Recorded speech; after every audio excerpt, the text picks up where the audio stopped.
Nandito po tayo ngayon sa Dilasag, Aurora.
Ayan mga master, touchdown tayo sa spot. Ganda ng lugar. Pakita ko sa inyo yung waterfalls dito. Ang ganda din ng bato dito. Yung mga bato, bilog na bilog. Ba't ibang kulay pa. May puti. May ganito. Oh, ganda. So ayan, nilapitan natin ang malapitan ng waterfalls na mini-mini. Dito yan sa likod lang ng Kasapsapan. Ayan, kung nakarating nyo kayo ng Kasapsapan kasi ng Aurora, sa likod niyan, facing dito, ito yung Pacific Ocean. Ito yung open sea, Pacific Ocean.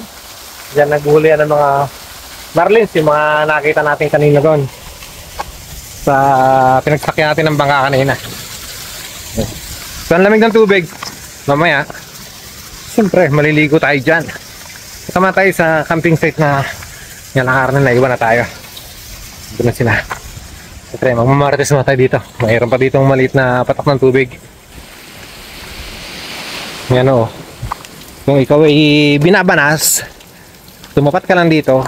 Sayang, kung meron sanang station doon, pwede tayong makatulog dyan. Oh, wow, ang ganda. Ang view. Yan ang view ng spot natin. Nandun na sila, naglalakad na doon. Ito naman yun sa kaliwang side. The best. Meron pa dito isang mini falls. So, tatlo. So, may natanaw pa tayong doon sa dulo, doon sa kabila. So, mamaya natin pupuntahan. Ayan, ang ganda oh. Amazing. Ang ganda oh, kitang-kita sa taas. Parang nyo, ayan. Zoom natin. Zoom natin kung anong makikita natin dyan. So, batong bundok po yan ha. Ito na yan sa likod ng Kasapsapan. Sa Kasiguran Aurora. Kung nakarating na ho kayo dyan, discover nyo to. Pwede lang kayo sumakay sa bangka. Mga turista dyan. Nagagawi dito. Wow! Amazing!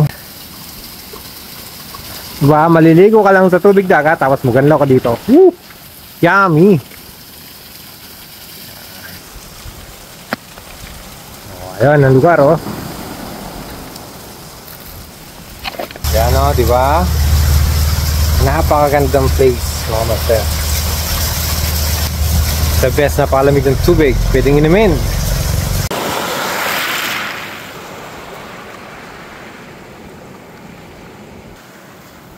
Medyo bingi pa yung pandinig natin gawa ng pump boat.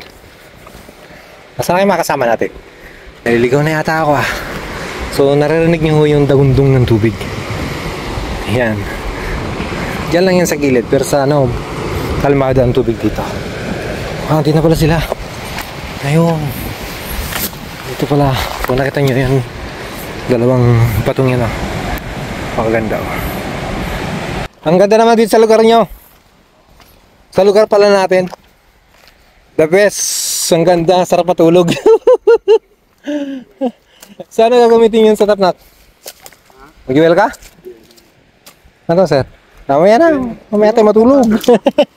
Ha? Wow, the best dito. Sarap. Pupunta ba sa likod doon? Pwede. Saan sila pupunta? Yan lang. So pwede mag-iwel? Yung batuan na yun? Palibot na yan. Hanggang doon. Layo na. Ganda ng spot. Ang labak po, oh. Ganda dito ba? Master Gemo... Gemo, ano pa alam totoong buhay mo eh? Gemo Paragas. Bulilit Kid. Yan ang pangalan niya sa jersey. So, shout out Master Bal, Master Rigel, and Master Bertong Calmado. Sino ba yung Master Cesar? Siyempre kasama utol natin. Medyo na-addict na. Ayan, pumutin yung buhok. Ito yung pinaka-addict, oh. Kasi tilapia pinapatulan. Sobrang cut.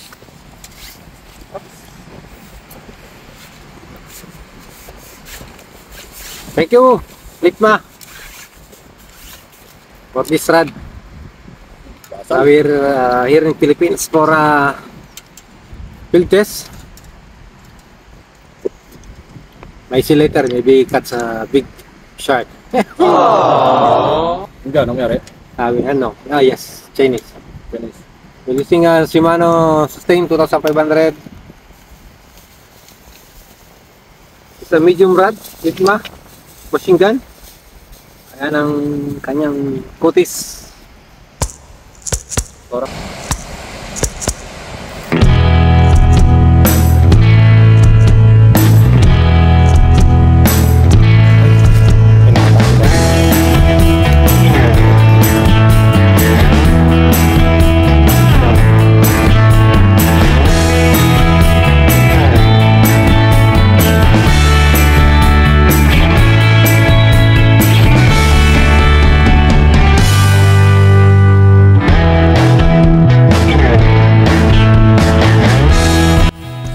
May nakita ko tayong kubo din eh. Oh. Siguro yung kubo po ito ng mga natutubo. Mag-overnight pala dito. Makitulog. Parang hirap pasukin ah. Saan bang entrance ito? Dito ang entrance. Ayun. Oh. Yung kubo. Pero medyo moderno na itong kubong ito. Ang dumagat kasi dati wala pang papag na ganito kapag gumawa silang kubo.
Binabad ng tropa yung isda niya.